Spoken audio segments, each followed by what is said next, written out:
Good day to be indigenous. Get up, stand up. They are going to become more brutal. Couldn't cut, hitting cut again. Because all the hippies were trying to be Indians anyway. They're going to become more repressive because it's a matter of dollars and their illusionary concepts of power. Hey, Victor. We must live in balance with the earth. And also with recent happenings at Wounded Knee. I am awake. Welcome to Native Roots Radio presents I'm Awake, and I'm your host, Wakanja Hade.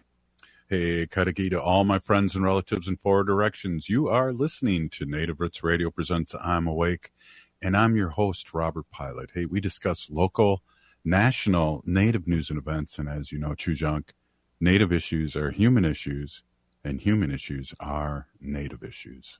Yes, you are right, Dega, and this portion of the show is supported by Native Concrete and Masonry, working together with clients to design, perform, create, and accomplish. Check out their work at nativeconcretemasonry.com or give Chuck a call at 612-597-0421. Hey, it's Friday, and we have our friend, State Senator Mary Kunesh on, and we always worry what we're going to talk about, but we have plenty to talk about at times. And you're an awesome guest and very knowledgeable. And that's what we try to do here at Native Roots Radio is have great guests that can really educate our listening audience. So just a big pinagigi there, State Senator. Matakiape, everybody. It's good to be here on a rainy Friday, another rainy day, but at least we have this to look forward to, right? Exactly. Yeah. Exactly. Hey, I want to talk about a little AI, but at first, we kind of were wondering, and I know Haley and I had talked about this, the 10 Commandments in Louisiana schools. Does that open up the door for other religions too to be putting commandments in, like maybe a Ojibwe prayer or something up there, or where does that work? Lakota, right? Yeah. Or Ho-Chunk. Mm-hmm. Yeah, I mean it definitely would probably open it up. The one thing that they might revert back to is the language that's used in the Constitution of the United States, where it refers to God. God. God under God, we all of these things.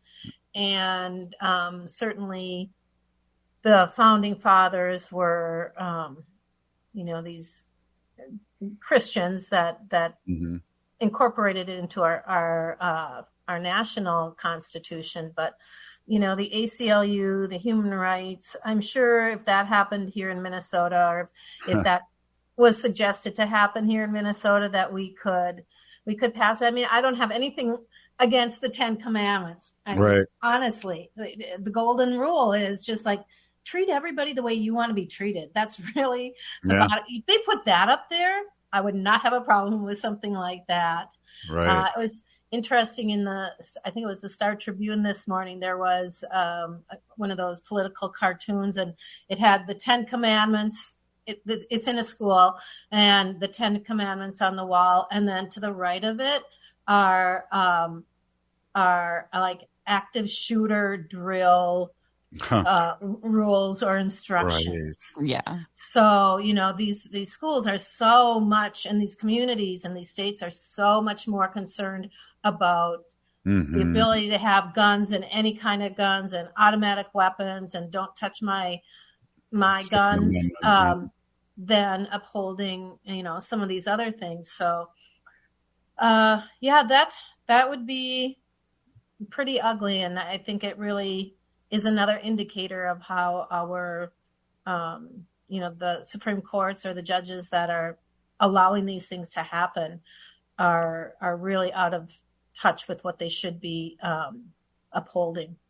Well, and it was, I guess the governor signed the bill. And what was funny about that is that the first thing that came to my mind, if I had to have that in my classroom, would be very small.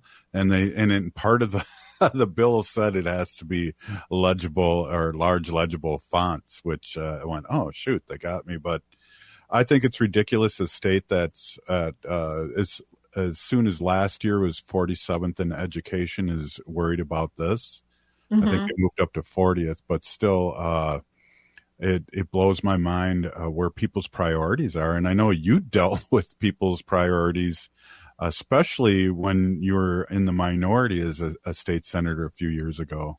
Yeah, really and truly. And when you have a political party that is in the majority and has the ability to make important decisions, decisions that are going to affect just not a small group of people, but the entire state or the entire nation, I think your moral responsibility is just, is just multiplied by the millions to ensure that we are ensuring that all people in the United States or our state or our district have the kind of representation, and those people are going to make the decisions that are for the good of all and not just some. And when we start differentiating like that, that's where the disconnect, the discomfort, the lack of feeling self-worth comes in. And it destroys communities right away. And so I think you always have to be really careful when you look at who's representing you and are they representing everybody in the best way. Well, and it's freedom of religion, not freedom to be religious or one religion. It's freedom of all religions. And that's why the original, the original people came here to not only take our land, but that came here because of religious persecution. So again, I don't want to get too deep in this, but I think if these so-called religious people read the New Testament and maybe quoted Jesus a few times, they would be way off in what their thinking is now. Yeah. Again, I listened to an interesting conversation on NPR the other day, and they were talking about how so many people, especially young people, have left the church. They aren't practicing any faith at all, and have that true disconnect. And the woman that was speaking, I thought she said it really well. I wish I could get it perfectly, but she said, you can read the Old Testament, you can read the New Testament, and there's, a lot of controversy around who wrote it and why it was written the way that it was to give men the leg up. But she said, if you just followed what Jesus did, right, and what Jesus said, that's all you really kind of need. Follow his example. And I don't remember exactly how she said it or the examples that she gave, but what she said made a lot of sense. And you have to remember that the Quran, the Muslim Quran book, their faith book Quran, and then the Hebrew books they're all three based off the same things. They've just taken a little bit different approach to it. And so when we think about the differences aren't that big. Right. And the goals are all very similar. Basically, feed the hungry, take care of the poor, house the homeless, give help to the ones that don't have it. Those are the rules that we all should be following. Right. And they have their smorgasbord Bible, and I mean, I don't see any Republicans washing the feet of homeless people. I just see ridicule and things like that. But I mean, we're in an upside down world, and we have smorgasbord religious people trying to run things. But hey, we're here with State Senator Mary Kunesh, and you're listening to Native Roots Radio.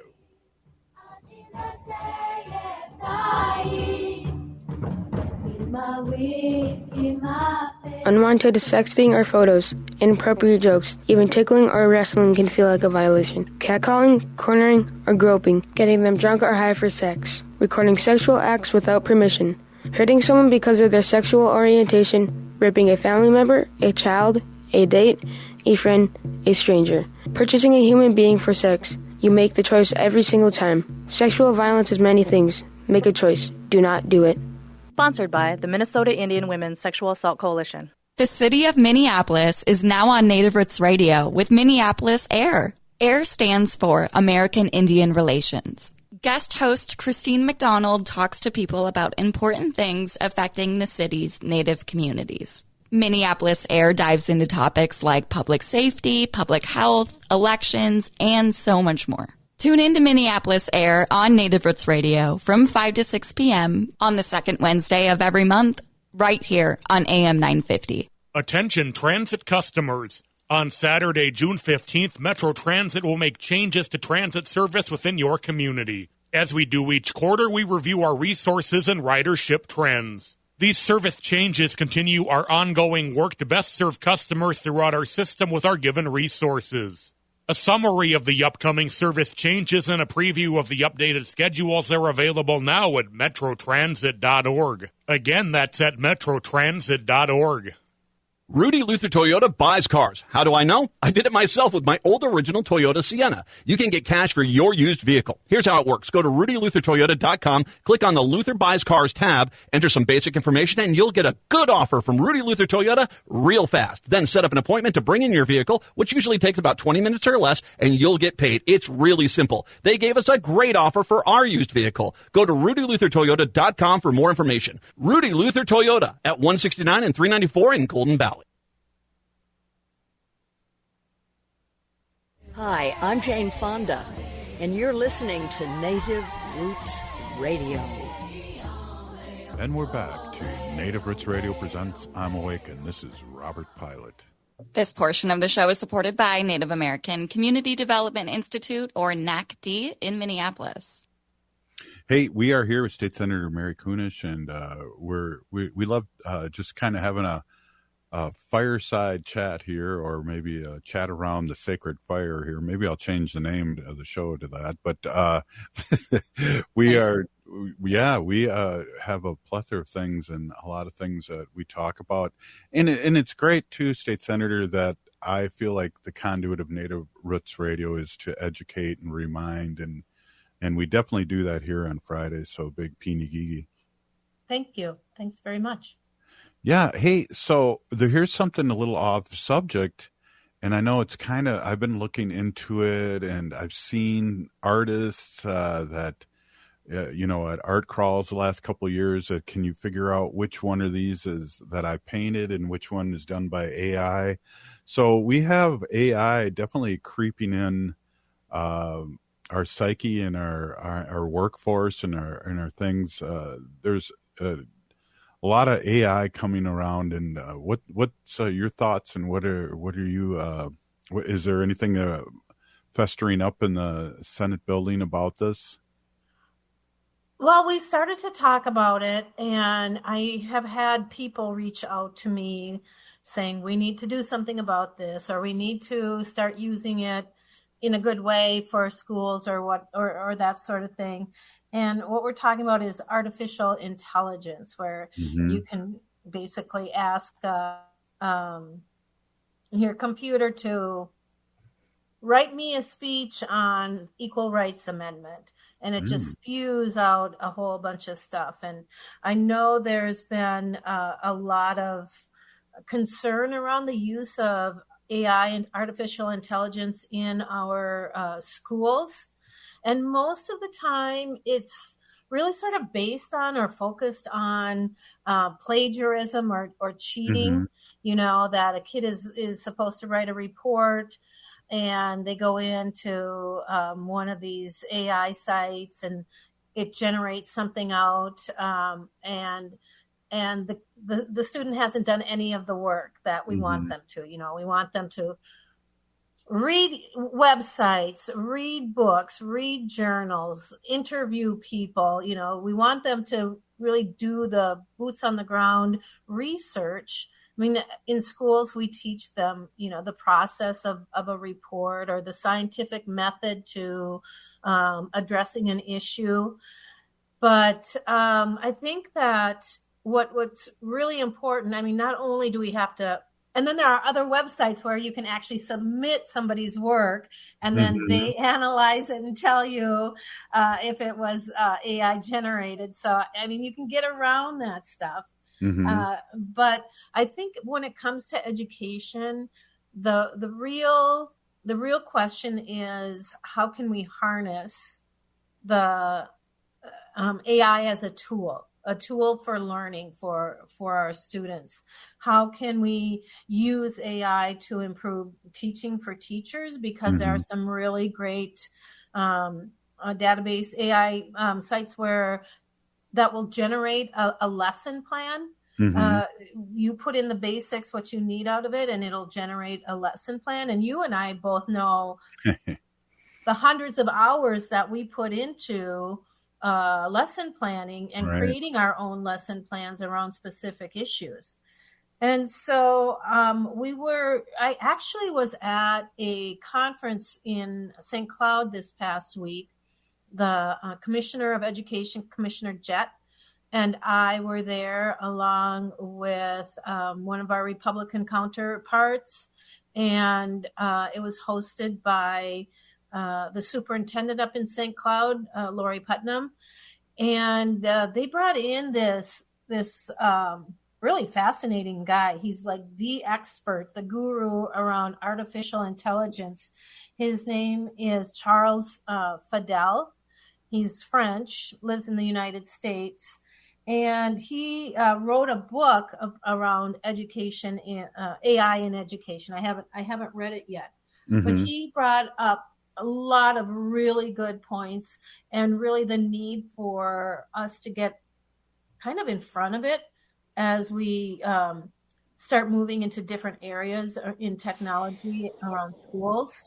And so, it was a fascinating conversation. It was a day-long one, and I was really, excited to be there as the chair of education finance. Yeah. I do have some say in policy, and then I have to finance all those things. Right. But, it was just, I thought it was really fascinating.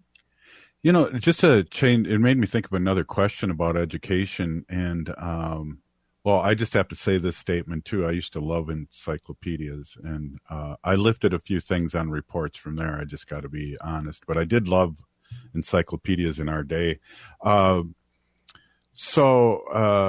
I forgot what I was going to ask about education. So let's move on here. More AI. I just,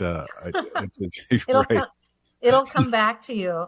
Well, and that's important. One of the things, so I myself have used AI as kind of an experiment or to see how it works, ask it to just generate some basic talking points on certain subjects. And I was impressed with what they came up with, but I was also really thankful that at the end, it cited all the resources that they were pulling that information from. And I think that's absolutely, like the thing that we have to be really mindful of. And as a library media specialist, I taught research skills to students, all my career. You have to cite the information, create a bibliography. All you have to do is list in the right form, and now you can just copy and paste them from most sites, so that not only are you proving that you have not copied this report or this information word for word, you've read it, you've thought about it, you've synthesized it, and now you've kind of regurgitated it back into your own words and your own thoughts. But I always told kids the other thing is like, if you write a really good report and somebody else wants to find out more about it, they can go to your bibliography and see where you got your information. And so it kind of perpetuates kind of self-learning or self-motivated information seeking.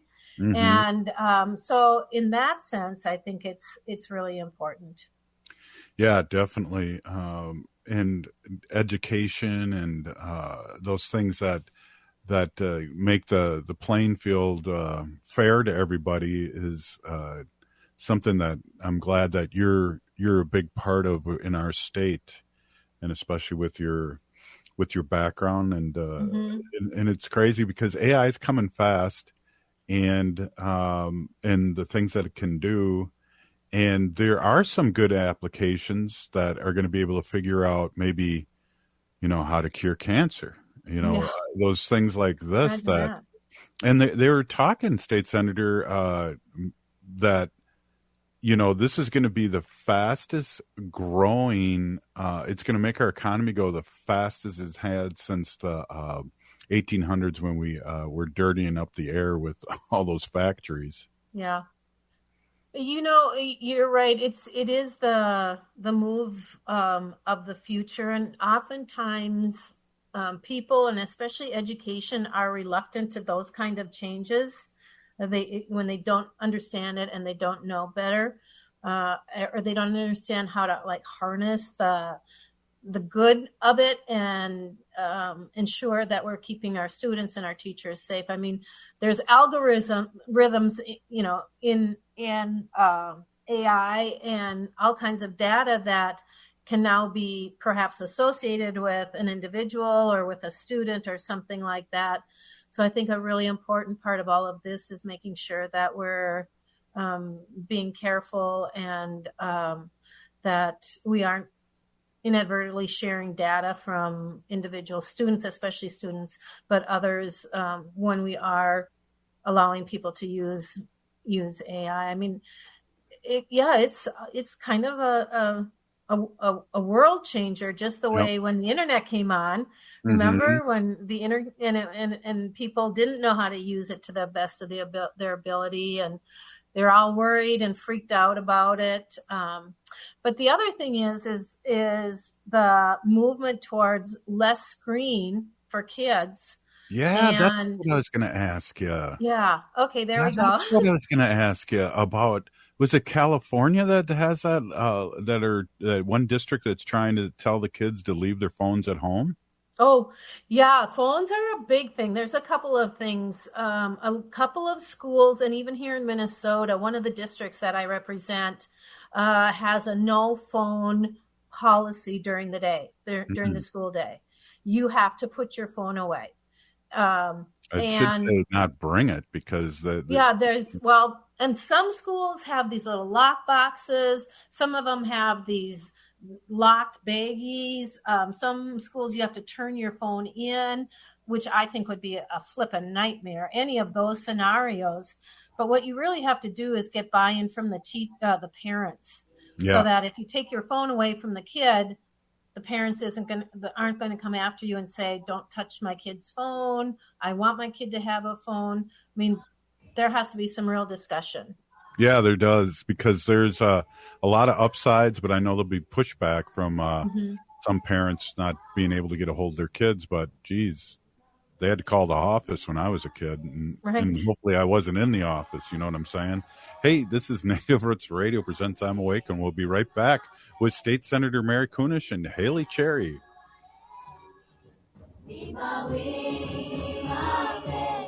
Minnesota has the only original wolf population in the continental United States. And 80% of Minnesotans believe the wolf should be protected. Howling for Wolves is asking Minnesotans to respect our true wildlife manager, the wolf. Their survival is critical to our ecosystems, our communities, and even our economy. As highly intelligent animals with strong social bonds, Minnesota wolves deserve to be protected and admired. Learn more at howlingforwolves.org. Let's live and let howl.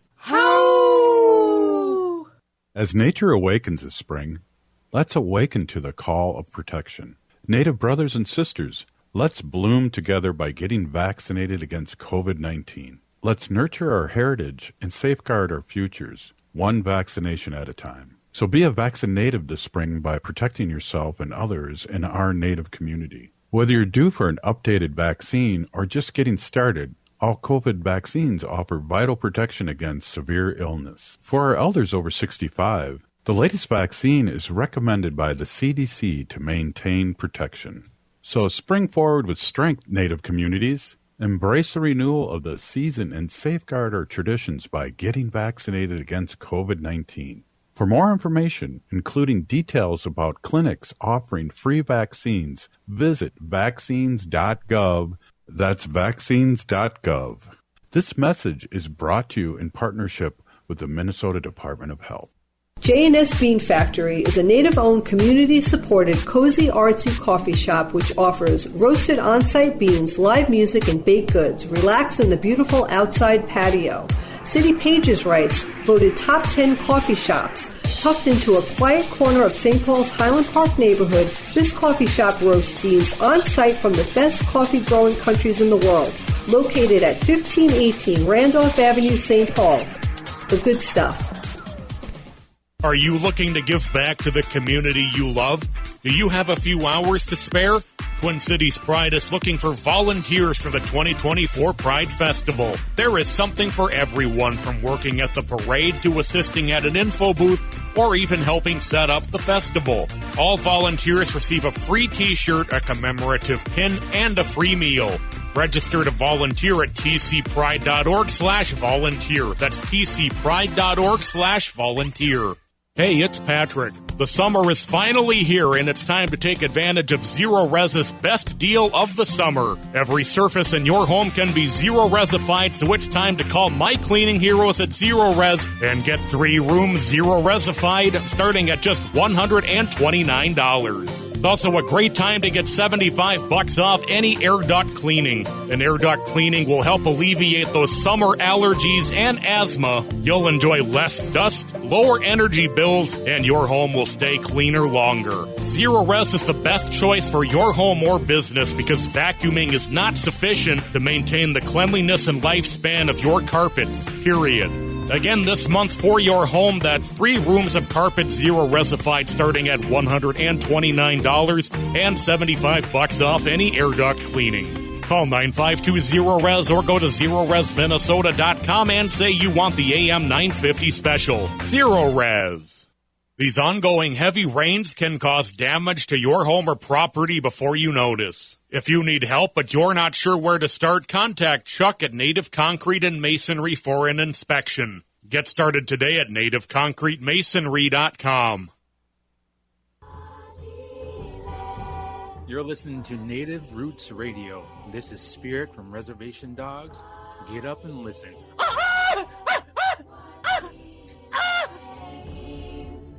Welcome back to Native Roots Radio presents I'm Awake, and this is Robert Pilot. This portion of the show is supported by Native American Community Clinic on Franklin Avenue in Minneapolis, honoring health and tradition. Hey, we're here with State Senator Mary Kunesh, and we're having our little fireside chat, completing the circle here on Friday, and wishing everyone a good, safe weekend. We talk a lot about a lot of things, and I know dear to your heart, and you also have a good relationship with a lot of the artists around, well, all around Turtle Island, really. But, a couple of specifically, I know you had a nice art piece in your office and at the Capitol. And so let's talk a little bit about, some local artists and maybe what's going on down at the Capitol. Yeah, it's I have a beautiful piece of art in my office by actually a Chicano artist named Jimmy Longoria, and he is he's a pretty neat guy, very, very cool. Some of his work, he told me, hangs in Supreme Court Justice Sonia Sotomayor's office. Keith Ellison has some. There's pieces all over in the Senate and the House offices. He brings in these really they're large pieces of work. They're very colorful. Oftentimes they have a sort of an abstract face, mostly of women, but there's just so much vibrancy. There's so much color. There's so much power in them. And this past week, he paid me a visit to my office and brought me in another piece that I really admired when I saw him at the state fair. And this one is not painting. It's not acrylics. It's actually different pieces of paper, more like a collage. And if I had the picture, I have the picture on my phone, but would have loved to be able to show it to you. But he's a very generous artist in that he loans his work out. He also brought in a panel of 4 huge pieces that we were able to install on the walls in the hallway across from my office. And it's 4 different women. The first one has her finger up like you can interpret a couple different ways. I looked at it like, I'm telling you what's going on. Okay. I'm like, she's the boss. I think Jimmy said it was like she was bringing the word of justice. And then another woman with her hand up, not like, talk to the hand, but just like receiving that information. And then the other women in the other pieces, sort of like they were absorbing the information. And it's just fascinating to look at art. And I think back in the day, Jimmy was a recipient of perhaps of some of the art grants that Minnesota has. We're really, really fortunate here in Minnesota to have the Arts Council, the Arts and Cultural Heritage Fund that the legislature puts money in there for artists to use, and it's specifically for artists to focus on cultural and heritage. And it's funded through a very small, like 3/8 of 1% tax. That's how we fund all of this. 3/8 of 1%. And over the years, it's generated like $192 million that the Arts and Cultural Heritage Fund is able to distribute. And this week, I went over to the Humanities Center. I don't know if you've ever been over there in St. Paul. It's an old, beautiful building that the Humanities is run out of. And I sat on a panel to discuss this because I'm on that committee. And there were people from Delaware, Washington State, Alabama, and Florida, Ohio, New York, Pennsylvania. These are all directors of their State Humanities Center who were here to learn from how Minnesota funds their humanities, because some of them have like next to no budget at all. Right. And they're totally dependent on philanthropic means or other ways to get the humanities done in their state. Yeah, well, it's a good point not to take it for granted here, because we talk about Minnesota being a great place to live and the high education average of people that live here and that enjoy art and do art. It's amazing. Haley and I were talking about this a couple days ago, where I think everybody has some kind of artistic thing in them, whether it's I can make cool stickmen or whatever, but it's a discipline too. I mean, you have to set time to do your art, whether it's music to perfect your instrument, or art where it's to perfect your voice and your feeling and what you want to give out on what you're creating. And so to have that kind of support, State Senator, is paramount, and it's really good to hear that. Well, especially from when it's funded by your state government, and we want people to use their talents, their skills, their inspiration to the best of their abilities, and not everybody's going to agree with if it's art or not. I mean, I've seen some things and I've looked at it like, I'm just not getting it. But or Wendy and I will see something, and I won't say where in New York, but I'll go, can't you do that? Yeah, I know. Yeah. So it's fascinating to kind of look into the mind of an artist, and especially when it's somebody that you can talk to and speak to about their art and hear it from their interpretation, from their lips, and not reading it somewhere or interpreting it on yourself either. So yeah, it was really cool. I really thoroughly enjoy whenever Jimmy comes to the Capitol or where I see him. And his generosity is really, really great.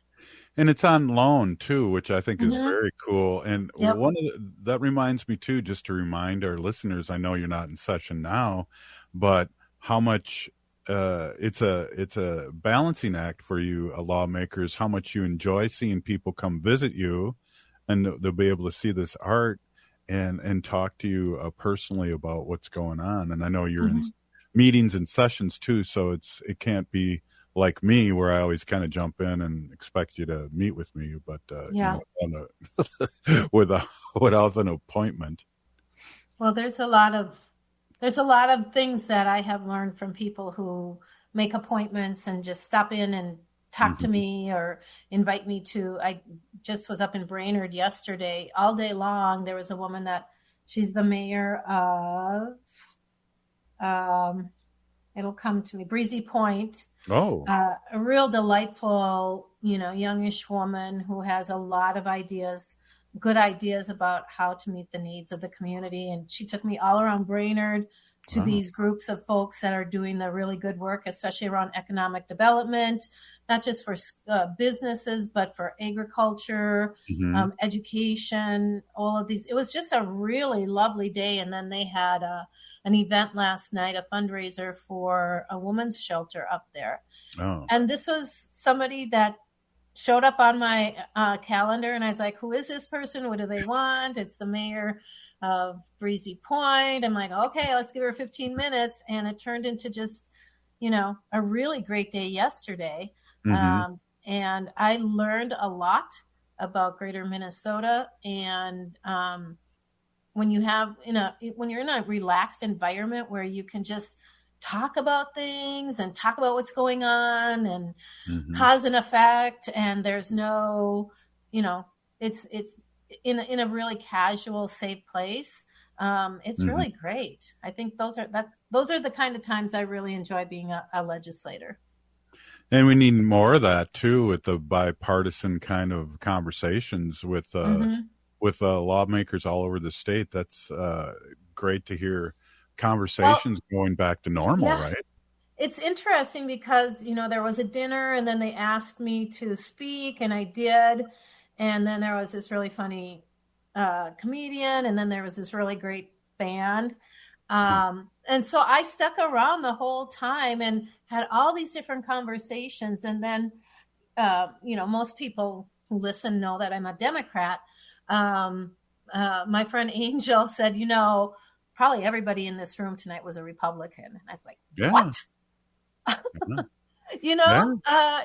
When you don't have your guards up, or when people aren't trying to, be obnoxious. I just had the best conversations last night. And so, I suggest we do that more often as politicians, don't even know who's in the room and just start talking about all the stuff. And it was amazing how many people I had connections with up there. Yeah, and without those false laws or walls, I should say, we have so much in common with each other if we just look at it that way. And that's we're all human, we all are the same in the inside. And to get back to that, as much as we can after this next election would be super, because all hands on deck for this next election. I have relatives in New York that are not politically the same way as me, and we don't talk about politics. We talk about grandkids and kids and things like that, and keep it simple and get back to the day where we don't talk about sex and religion. Or maybe just religion. I don't know. But hey, State Senator, thank you so much. Always our pleasure here. Great conversation as always. Have a great week, and we'll see you next week. It's good. Oh, and next I'll have to talk to you. I fly out to Utah, and then on Wednesday I fly to DC. So I'll be in touch. Right on. Thanks. Sounds good. That was State Senator Mary Kunish, and this is Native Roots Radio presents I'm Awake. Attention transit customers. On Saturday, June 15th, Metro Transit will make changes to transit service within your community. As we do each quarter, we review our resources and ridership trends. These service changes continue our ongoing work to best serve customers throughout our system with our given resources. A summary of the upcoming service changes and a preview of the updated schedules are available now at metrotransit.org. Again, that's at metrotransit.org.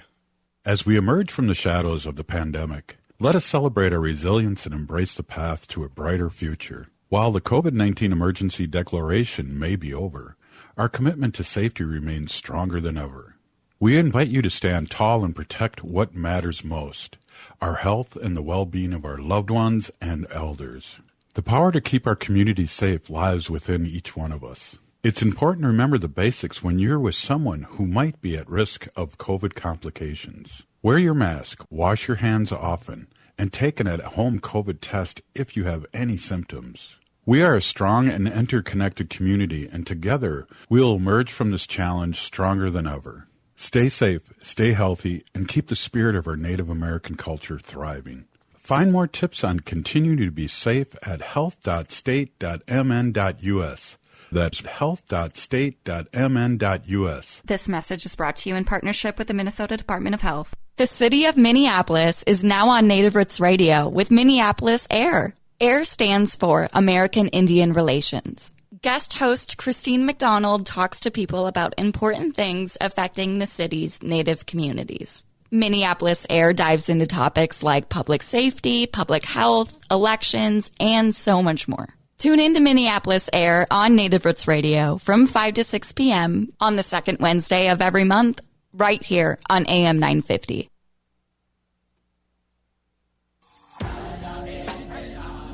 Hi, this is Representative Sharice Davids from Kansas. I'm Ho Chunk, and you're listening to Native Roots Radio. And we're back to Native Roots Radio presents I'm Awake, and this is Robert Pilot. This portion of the show is supported by Howling for Wolves, protecting wolves for future generations. Oh! Got to do a short howl. Hey, it's Friday, and my wonderful and beautiful wife has her segment. Take it away, Wendy. Thank you, Robert. Thank you, Haley. Hey, everyone. My name is Hana Jihihani. That means cares for them. I was given that name by my Dega Curtis. Curtis goes by Mashke Hanajinga, which means walks on white clouds. I'm a humane policy volunteer leader for the Humane Society of the United States, and I work on animal issues at the local and state level, and it's always my pleasure to do that. Hey, I've been talking about the 4th of July, safety tips for pets. So here I found a couple of more. Exercise your dog early in the day. They'll be easier to handle and calmer overall.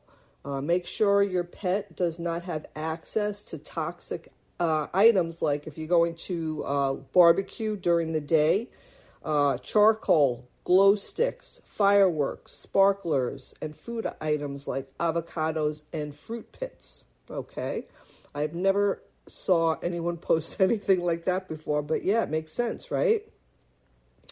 During the fireworks, keep your dog in a comfortable room. Turn on the radio or TV for familiar noises. So let's do that.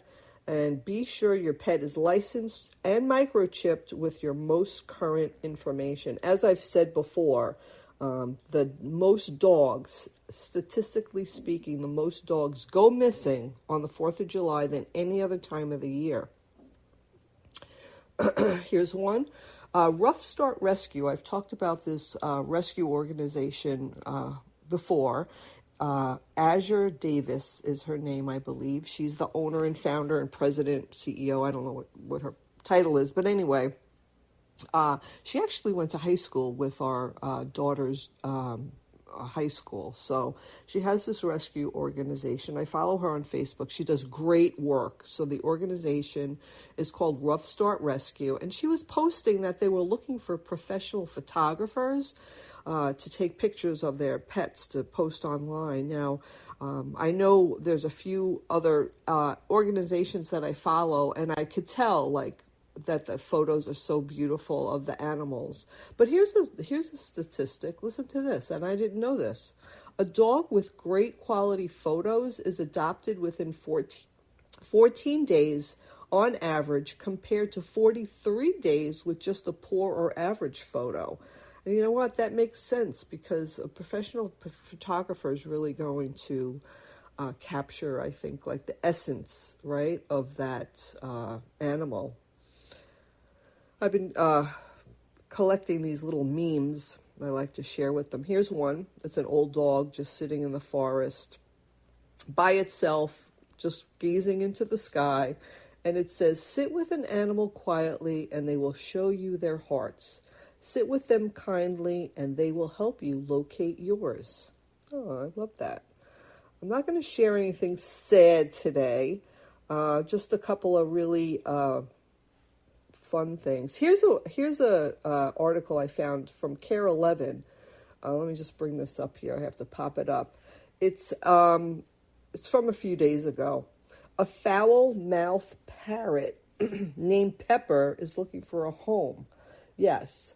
So Pepper apparently learned a lot of curse words, and now is on social media and is ready to go to a new home. It's from Pepper can be found in Niagara Falls, New York. This article is from June 17th. And Pepper apparently uses colorful language that might not be for everyone. The parrot will be up for adoption next week, so it'll be up for adoption now, along with 7 other birds. Some are even parakeets. So if you want a foul-mouthed parrot, there you go. Pepper is available in Niagara, New York, right? Okay, let's see here. What do I have? Okay, here's a little meme. I'm going to describe it and tell you about it. So this is little dog, and its owner is putting the leash on the dog's neck. And the dog's talking here. So whenever we go outside, my master needs a leash to make sure she doesn't get lost. Don't worry, anxious one. I'll take care of you. So that's the dog speaking to the owner. I think that's adorable. Let's see. Okay, here's one somebody posted, and I feel this way, definitely. My dog's superpower is making me feel guilty if I leave the house. I do feel guilty a lot when I leave the house because my little Wanda has separation anxiety. So I have to make sure that she's comfortable. I had to leave for the house the other day for a few hours, so I just closed the shades. I left the air conditioning on because it was warm. I left the fan on. I gave her some medication, a little bit of trazodone just to calm her. The night shirt that I slept in, I left for her so that she could have it on her pillow. I asked Alexa. I can't say it too loud because she'll hear me. But I asked her to play James Taylor's greatest hits on repeat. So she did that. Let's see. I'm going to find something. You know what? We have a friend. Her name is Alice. And Alice sent me this post, and I'm telling you, it really hit my heart. I posted something, I don't even remember what it was, and this was her response. So thank you, Alice, for doing this. It means a lot to me. So this is what it says. What is kahu? Now, I had to look up the pronunciation because I didn't know. It's spelled Kahu, and it's a Hawaiian word. So what is kahu? In Hawaiian culture, you do not call yourself your pet's owner. You are referred to their kehu. The word kehu has a deep meaning and is defined as the sacred role of a guardian, protector, steward, or honored attendant. Essentially, someone entrusted with the safekeeping of something precious, something cherished. What a kehu protects is not their property. What they protect is part of their soul. We become better when we truly love an animal. We embrace the connection of all life when we embody what is meant to be a kahu. I just seriously love that. I love that. So I'm happy that she believes that I'm a Kehu. And I think Wanda would think I'm a Kehu too. I don't ever call her like I'm her owner. I say like I'm her person. You know, I'll say that. I'm Wanda's person.